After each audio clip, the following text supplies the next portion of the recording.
I'm Draco Self Important, and I think you should listen to me. I also think you should like and subscribe. And this is Ponyboy. Um, I posted a short, and you should watch it. I think Ponyboy might be Kaya Piker's brother. We're going to do a DNA test and find out, in fact. So that'll be fun. It's ordered. Stay tuned. Um, so today we're going to talk about Matt Rife. And my opinion on Matt Rife is, it has changed, and I think at this point it's pretty positive. But um, I'm pretty sure Matt Rife is autistic. Now, I would not normally be a person out here on this interwebs trying to diagnose other humans. But Matt Rife kind of makes his whole deal about being edgy. He also makes a lot of his content about autism and like asking random people about their autistic kids and shit. Um, and I honestly think that based on the way that he presents himself, he would not be insulted by this. If I'm wrong, my bad, bro. That's not my intention. I'm literally doing this if I to address Mr. Rife for a moment because I don't think that this would be offensive to you. But I think it's a conversation to be had. Hi, I'm growing my hair out and it's shaggy as fuck, so I apologize. I think it's a conversation to be had. Um, yeah, so I watched a video from a creator who I love, whose human name I do not remember, although she says it in the videos. The channel is I'm Autistic Now What? She is lives in the UK and is a mother, and I think in her 30s, late 20s, something like that. I don't know. Um, she's a grown up with a child who is not autistic and a partner who is also not autistic. But, like, she routinely shows videos of herself flapping as a child. Here, let me change our angle here. If he's gonna sit here like this, let's at least get some good dog content, right? Um, so um, Matt Rife is someone that I didn't know a lot about before everyone started throwing a big baby fit about the really old joke that he opened his Netflix special with. Um, so just a little brief update on my own autism journey. I'm in the process of trying to get an actual diagnosis at this point. I got new insurance, so I had to go to my primary care to get a referral, basically. So I am waiting for Kaiser to call me and hook me up with someone who can do a diagnosis. And he was like, when I'm sitting there with the primary care, he's like, so like as an adult, there's not, I'm like, I need occupational therapy. I need to like have someone professional help me to be able to get basic shit done without it feeling like I'm going to die about it because I when someone else is paying me, seem to be able to get shit done, but on my own time, I'm paralyzed and do not live in a space. Oh, he's so pretty. That is as clean and tidy as I would like it to be. Um, and so, help a brother out, right? And so he was like, oh, okay. And so he, puts in the referral and whatever. If you're new, I'm pretty fucking sure I'm autistic. I'm definitely ADHD. I definitely have CPTSD. I have an alphabet soup of other mental health diagnoses. I'm certified Nutter Butters. But, um, living a reasonably decent life. I'm pretty happy. It's definitely better than it has been. And look at this. Look at his face. Look at his face. He's like, get off me, Dad. Um, he's so pretty. Anyway, um, So I watched this video, and the Matt Rife joke that kind of pissed everybody off, not autism related at all, was the joke that he started with the hostess with the black eye, and he was like, if she could cook, she probably wouldn't have that black eye, and it was like, haha, I'm just testing the waters, ha ha ha. So here's the thing, dude. Um, as a definitely neurodivergent, probably autistic person, um, I have an obsession with stand up comedy that has existed since my age was in the single digits. I watched so much Comedy Central as a kid because my mother, who I'm pretty sure was also autistic, based on the conversations that we have had, that bitch's brain didn't work right for a lot of reasons. But yeah. Um, she always had to have cable and also really like stand up, but like my love of George Carlin specifically, as long as I can remember, and still, and like that's there's nothing I have heard about that man ever that I have been like, I don't know, horrified about. Like, he definitely did some shit, right? Like, he, in his early years of parenting, was on a lot of coke. So, like, that doesn't make for a good parent. Um, so like, and he's made apologies for that. His daughter thinks incredibly highly of him, from what I understand. She's never said anything negatively about him ever. Always spoke of, everyone who ever interacted with him. Kevin Smith loved him, and Kevin Smith named my baby, so like and also someone that I've never heard a negative thing about. Like, the worst thing about that dude is he does the shit that I do, which is like, ooh, I have this idea, I have this plan, I'm going to tell everybody about the plan because I'm so excited about the plan. Fuck, I can't execute this plan. So, you know, I can't be mad at that shit, right? Because that's like literally my whole existence. Um, but to get back to the Matt Rife of it all, um, the wanting to get in with the sort of last generation Gen X stand up comedy crowd, your Tom Segura, if you will, um, your fucking, I don't know who else is in that, your Bill Burr, for example. Um, I don't know. Several years ago, I'd have said Dave Chappelle, but at this point, motherfucker has run out of creativity and is stuck in trans land for some reason.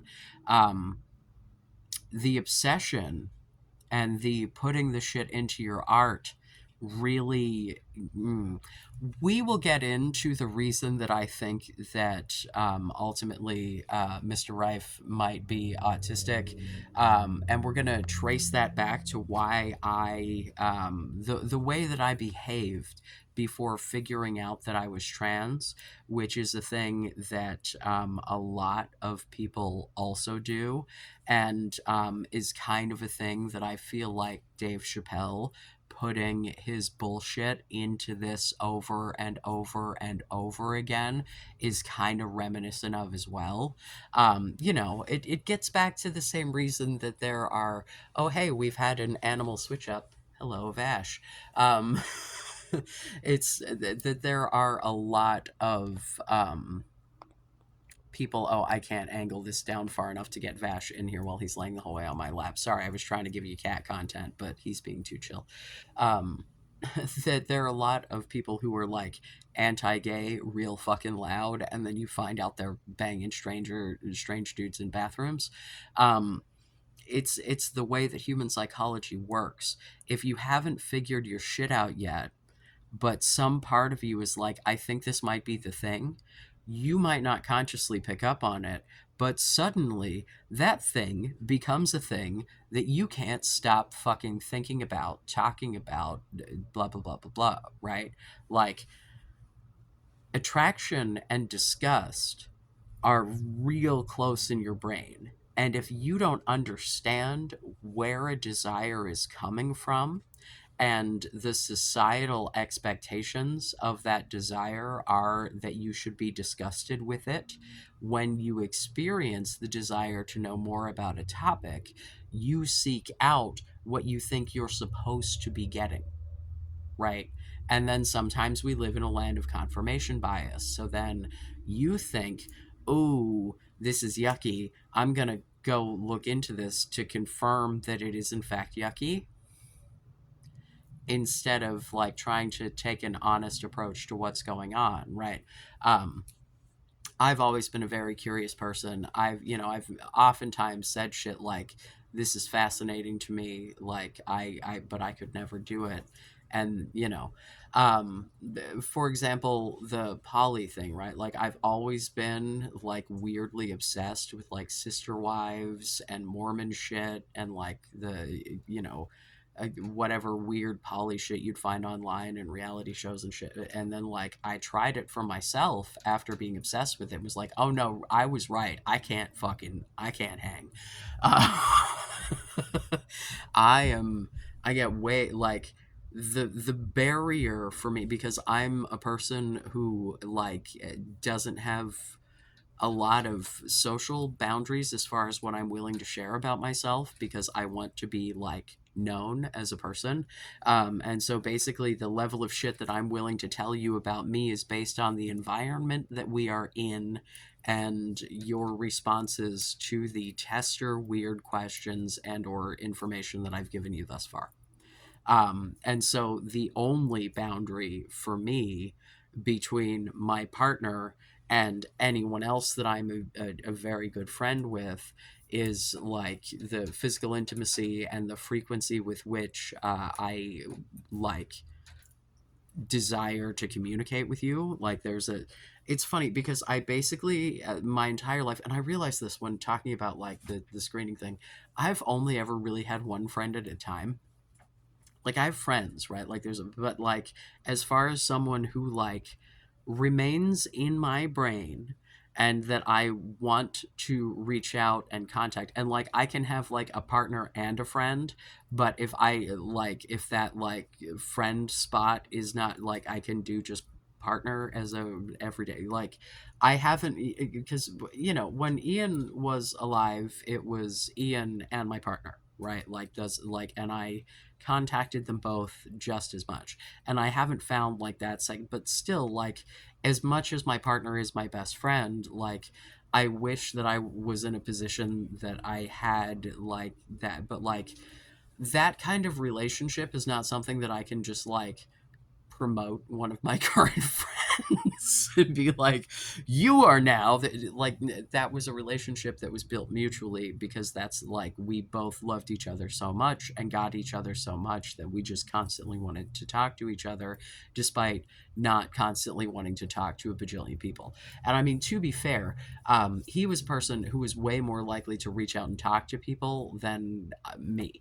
Like he maintained long distance relationships way the fuck better than I did, as far as like friendships and shit. Like he had friends that he, from back home, he maintained relationships with family and shit. Like those were things that were far more paramount for him. And also, like I'm pretty sure he also was autistic, but in a the not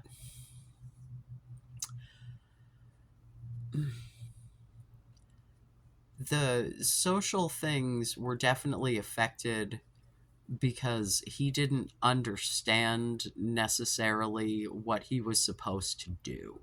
Like that's like he was constantly trying to make sure that he was serving everyone else, which I mean, being raised in fucking Utah, that's kind of what they teach them all to do. But like he really like he understood the benefit of when someone did something good for him, and so he made it his mission to do that for other people, and not in like a weird like I'm not like not in a performative, I'm gonna go like work for a bunch of charities and shit. Like in his day-to-day life with his people, like he just tried always to be the best, best possible support that he could. um So many tangents. Jesus, I'm 15 minutes in and I still haven't gotten to the point. Well, I'm kind of getting to the point. So Matt Rife fucking makes jokes about people with lots of different disabilities, and looking at them, some of them seem like pretty well-meaning, as it were, and some of them are like, bro, you posted a link to special needs helmets, like, you can't be like autistic and that's awesome over and over and over again, and then like be I appreciate the joke and the worldview that, like, God always balances shit out, and so like people have blessings or whatever. Um, and I mean, like, maybe that's true. I didn't get the dick size with, although I mean, I guess for a tranny it's pretty big, but not for not for a cis dude, for sure, for sure. Uh, So like that wasn't my blessing. Perhaps it was the gift of gab, which is one that I think that a lot of people. There are a lot of well, I don't know a lot. I don't know what a lot means in this climate. There's a lot of comedians out there, like a lot. So I don't know, but there are a fair amount of openly diagnosed autistic stand-up comedians out there in the world. Um, some of them who get a lot of shit. Hannah Gatsby, for example. Um, if you don't get it, that shit wasn't for you, is basically where that's at. Like, Hannah made, and I'm avoiding because I don't know pronouns here. Uh, Hannah made a special that I totally resonated with, and then I watched a lot of other people be like, what the fuck was that? And understand where that energy came from, because it wasn't for them, I think, really. But I digress. Um, so I'm a person who loves an edgy comedian. Um, yeah, like the first fucking Tom Segura special I saw, I was like metaphorically in love. You know what I'm saying? Like, when I find a stand-up comedian that I really fucking resonate with, um, I am like, wow, like, okay, and not to say that he's never said anything that I didn't agree with, but you know, for the most part, he seems well intentioned, and he's just trying to understand the world, and he has funny thoughts, and he wants to share his goofy, this is me trying to process the world thoughts. And that, I think, is the best kind of stand up comedy, is like, I have an idea, and while I was thinking about this idea, I thought some shit that was fucking hilarious. Let me share it with you. Um, and so, I think that's like, George Carlin prided himself on the rhythm and the delivery, and he would literally, he said he toured anywhere with a zip code, and that was in part because he didn't pay his taxes for a long time, and then the IRS was like, sir, um, this light is positioned in such a way that it is like, I look so, maybe, I don't know. But I think that Matt Rife he got his popularity doing crowd work, flirting with ladies, taking off his belt and shit. Like, I didn't even, until I watched that special today, I missed out on the whole belt thing, because when I found out about Mount Rife was when everyone was like throwing a fit about that opener joke, and I watched the special and I liked the special. Don't mind Ponyboy. A neighbor said something outside, and now because Tibetan Mastiffs are bred to be home guardians, he is trying to go outside to verify that that person means us no harm, and then sniff the perimeter. We're not doing that right now. We've been outside 4 times. I've been home 3 hours. All right,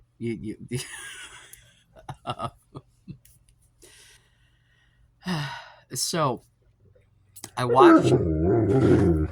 Pardon me. If my neighbors weren't literally screaming outside at, like, I don't fucking even know. Yeah. Anyway, I think he's chill. We'll see. So I watched the Netflix special, and it's like, it's decent, right? Like, do I love every single joke? No. Do I like chuckle at the fucking opening fucking domestic violence joke? As I don't know.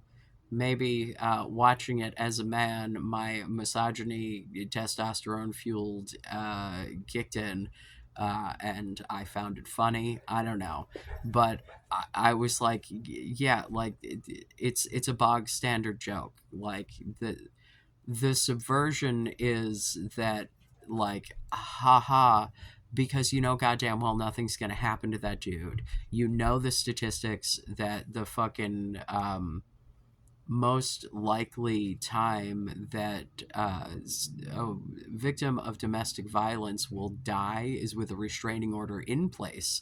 Like, if you know those things, the joke is funny because you know those things, not because you are in support of domestic violence. And I don't think any of the rest of that particular special gave me the impression that this dude didn't understand what he was saying. He got apparently his actual TikTok flirting with ladies start was on, like, I don't fucking remember. Is it Wildin' Out? Um, some fucking MTV comedy battle reality show where he was one of very few fucking white people. Um, and I think, not for nothing, but to be in a position as a white person who can joke among black people to a level that, like, they put you on TV about it and it flies with that audience says something about a level of cultural sensitivity. And I think it also says a level there. I don't know, man. I find that the average American black person is not fucking, like, that touchy about shit. Like, they tend to take jokes pretty well if the jokes are coming from a place that is not, like, actually fucking racist. You know what I'm saying? If you're friends with someone and you make a joke about their culture because they've included you in their culture, and it's a, like, funny, haha, this is a difference between us joke, and not a that's gross and bad joke. Because to point out differences between my culture and someone else's culture, see, that can be funny because we're exchanging ideas. We're seeing the similarities in our differences. Like there. Um, and so, like, my watching of the special, I was like, okay, cool, like, this is groovy. Now, as far as my own personal opinion goes, when bro started going on every podcast under the sun, including talking to fucking Jordan Peterson, I was like, oh god, why? And then I did not rewatch that because I was like, ooh, I need to just fucking record this while I have the energy and the time to do it. Perhaps I will, and I'll throw out a short or something if my opinion on this changes. But it was cringe as fuck. Um, it did not leave a good taste in my mouth, and there were a lot of people on my side of the internet who were incredibly upset by that domestic violence joke. And so then I went back and, kind of looked again um, at his position. I don't know, man. Like, after the combination of everybody being like, bro, like, is this really the kind of joke that you want to tell? And then him, like, his defense of the joke was like, fuck you, and here's a special needs helmet, and, like, just doubling, tripling, quadrupling down. And here's the thing, man. I think that if you tell a joke that you tell, like, I'm sorry, my apologia for the domestic violence joke and the, like, understanding that the shit isn't cool, and, like, the subversion of the haha, this is totally ubiquitous and no one fucking gives a shit. Like, um, I don't know that his delivery conveyed that super well to the people who were throwing a fit about it online. Um, but perhaps I give people the benefit of the doubt more than I should. Perhaps that was not at all his intention. Perhaps that was not the fucking joke. Perhaps the joke was, haha, lady get hit in face if can't cook. But I don't think, based on the, and based on his positioning of disabled people, based on the way that he, and off the top of my head, I cannot remember any jokes that he makes about race. My basing this is purely on the fact that he seems to not get routinely punched in the face by fucking black dudes while telling jokes about them specifically. Although I think one time he might have got socked in the face, but to be fair, as a comedian, you run that risk. Uh, no matter who you tell jokes about. Um, Ask Chris Rock. Yeah, to be very clear, I don't think that's an appropriate response to someone using mean, wordy words. Can you be a fucking man about it? Thank you. Can you just, like, deal with the mean, wordy words and not have to swing your fucking fist about it to prove how big of a fucking man you are? Just saying. Um, yeah, women don't be doing that shit. And there's a reason for that. It's fucking foolish. Uh, but Matt Rife tends to try to, like, talk about the realities of what's happening around him, right? And also, be funny, haha, but, like, acknowledge that, like, people say a lot of negative shit, but it's not necessarily all negative, or it's not, like, I think that his understanding of disability and his understanding of autism, at least based on the jokes that he tells, it's not exactly comprehensive. I don't think this dude's reading any science, right? And if he is, he's not processing it in a way that is coming out comedically, right? A lot of it is like, dude with Down syndrome has big dick. That blessing, you're not even using it, which, like, fuck you, dude. Disabled people. Here's the thing, man. They're disabled people of all the genders and all of the cognitive abilities. And, like, if you're looking at this from, like, an ethical standpoint, right? Like, if you're new, hi, hello. I take care of developmentally disabled adults, including non-speaking autistic or very limited speaking autistic adults. Combo. Um, and so, like, I'm coming at this as a person who's pretty sure that I am autistic. I am definitely neurodivergent. And but also someone who, like, supports people for 12 to 15 hours at a time who are on the quote far end of the spectrum. So, like, I'm coming at this with a level of, and I've read a lot of shit, man. And I got a bachelor's degree. I don't know what the fuck you want to do with that, but I'm not completely uneducated is what I'm saying to you. This is my special interest, as it were, because everything about me that I eventually figure out, it starts as ooh, that's weird, ooh, ooh, right? My fucking my interest in the incel community is because I thought I was one. And then I put myself out there for, like, literally 5 fucking minutes. Like, now, mind you, as a homo, I understand it's easier for me. But also, as a marginalized homo, someone who received a lot of social media hate in the dating market because of being trans. So, like, I think, whatever. Like,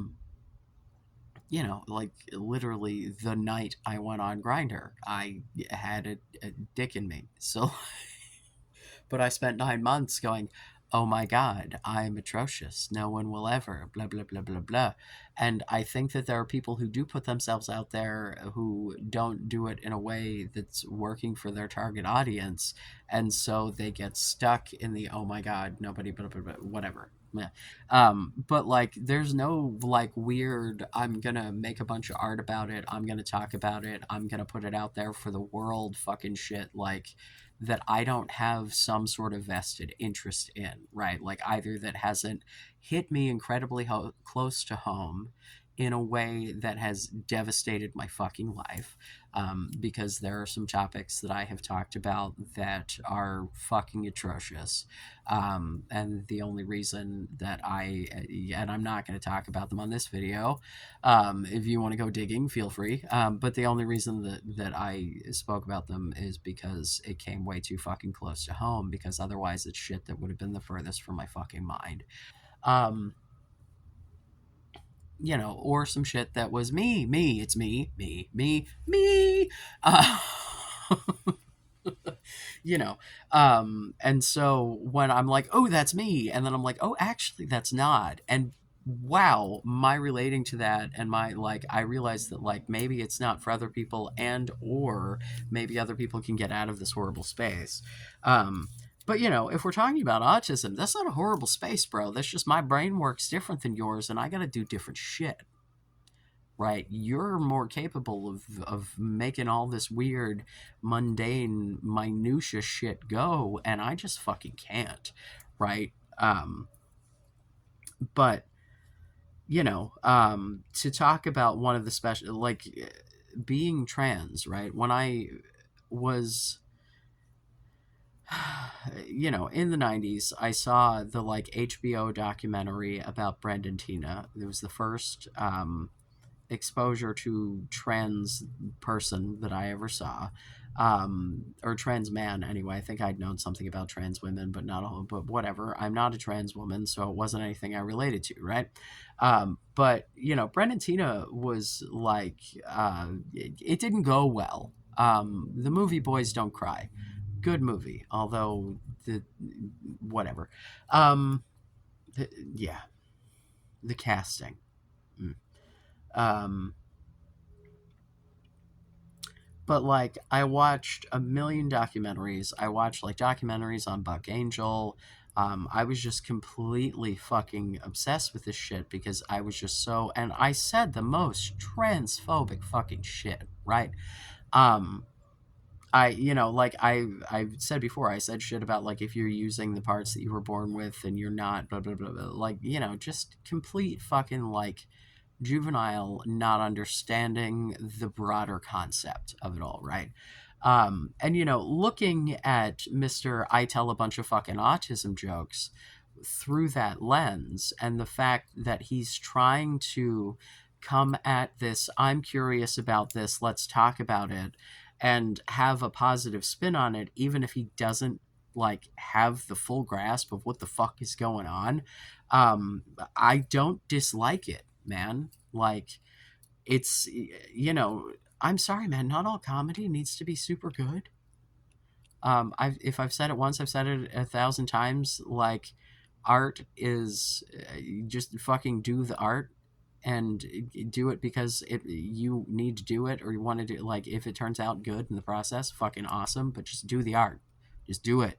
If you have the, and literally, like, this that I'm doing now, this is art. I'm sorry. I know a lot of you are like, no, the fuck, it's not. No, it is. It's me, like, putting out a something intended to entertain you and or to inspire thought from you, that I'm putting out into the world, that I've thought about and am creating for you.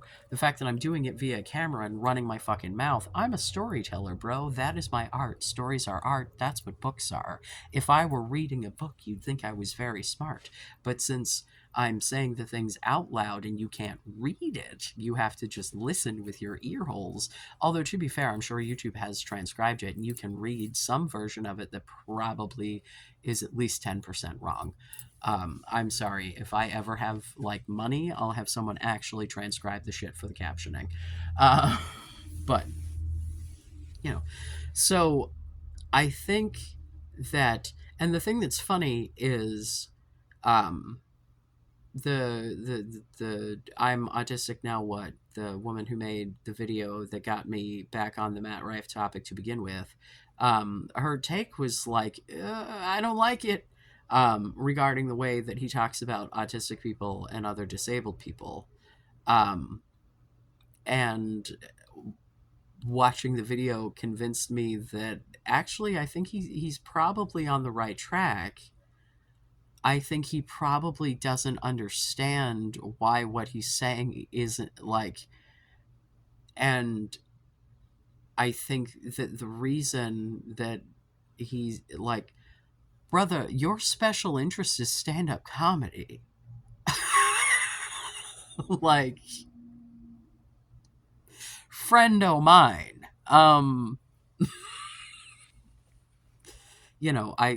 I've said like my biggest, like the overarching my entire existence special interest has been communication for me, like interpersonal communications. I want to know why people think the way that they think and do the things that they do, and why they say the things that they say, and most importantly, what the fuck they actually mean, and what I can say to convey what I actually mean, right? Um, and like, you know, I have always had a special interest with stand-up comedy, like my love of Robin Williams when I was a little kid, and Gallagher, and fucking like I watched so much stand-up comedy when I was like literally like 8. Like, if what fucking 8-year-old likes stand-up comedy? Seriously, I try to put on stand-up comedy just randomly, and my, yeah, none of my kids were like, this is entertaining. I tried to show one of my kids George Carlin at one point when, I don't know, like 10 or 11, and just like the glazed over fucking eyes, and but I was enthralled because I loved the way, like, Gallagher and George Carlin both do really good language bits, um, where they just like break down like how words work and how they're different if you pair them up with other words, and like I was just fascinated. My vocabulary has always been something that's been incredibly important to me, um, and there are lots of people that just making people laugh generally, but I don't think that for Matt Rife it's just making people laugh. It's the making people understand the way you see the world in a way that also makes people laugh, which is the thing that hello, like, I hope that I get a joke in here now or then, but like I am not at a point that I have the rhythm to be able to do a like George Carlin, ba da ba da ba da ba da ba da ba da, like, I've basically sung you a comedic song for an hour. I'm not there yet. I honestly, I hope I get there before I die. If I'm like fucking 70 and like have a beautiful stand-up routine that makes it to whatever the fuck media there is at that point, and everybody loves it, that'd be fucking great. I'm not like I'm not working hard on that goal. I'm just doing my thing. Um, but like, there was the podcast with Tom Segura where Matt Rife was like insisting that Tom Segura's kids were probably autistic, and he's like, but that's awesome.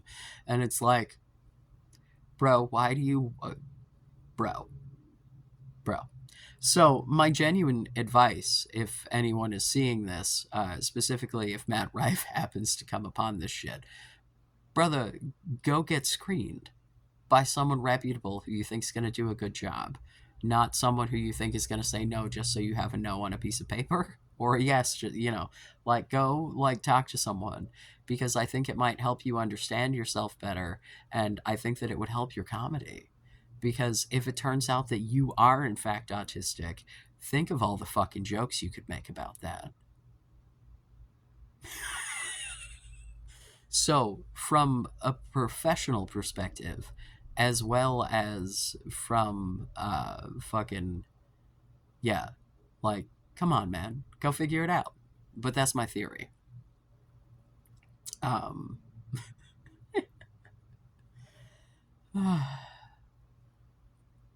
on an unrelated note, I super can't wait to get the doggy DNA test kit, because I am so fucking serious that I think that dog is Kaya Piker's brother.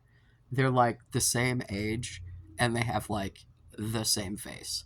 I seriously, like, I'm sitting there one day and I happen, because I don't watch streamers. It's too much. Like, I will watch the curated clips, and so I threw some Hasan something on, and I see Kaya in the background, and then I look at my dog, And then I look at my TV and I'm like, holy shit, they look like the same dog.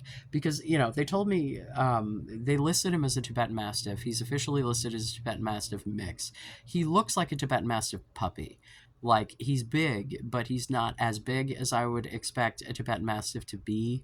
And he is not like, there's two different kinds of Tibetan Mastiffs. There's the more like fluffy puppy looking ones, and then there's the big giant lion droopy face, and he's in the more fluffy puppy category, which, if I'm recalling correctly, they're the house guardians versus the big giant ones are your flock guardians, which makes sense. The big fluffy ones have to be out in the field, whatever. um, but dude. But Hasan did that thing. Embark was the DNA test, and my delightful partner. It is officially my Krampusnacht gift, although I'm sure I won't have the results until far later. I'm sure it's going to take forever. It takes like 2 weeks for them to even mail it to me, but whatever. Um, I'm just so excited. And it's funny because I made fun of my brother when he wanted to get a DNA test for his dog. I'm gonna do it for you, buddy. I'm a DNA test my boy. I kind of would like to get Mark, my son's German Shepherd, tested to see how German Shepherd he is. Um, but for real, the idea of this possibly being Kaya Piker's brother is just like, and dude, I hadn't thought, like, I've been thinking about a dog for a long time. The Yeah, because I had my son's dog here, and then my son is not here, and so the those two things didn't happen at the same time, but that's how it ended up, and we're cool with that.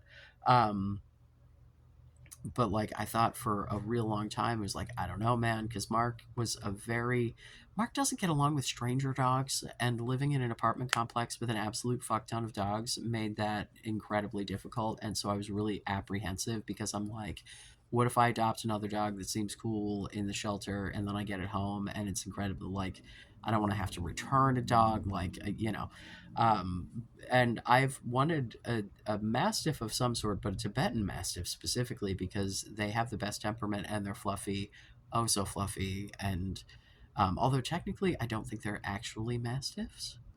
I think they're like in whatever the fuck the category that like Labradors and shit are.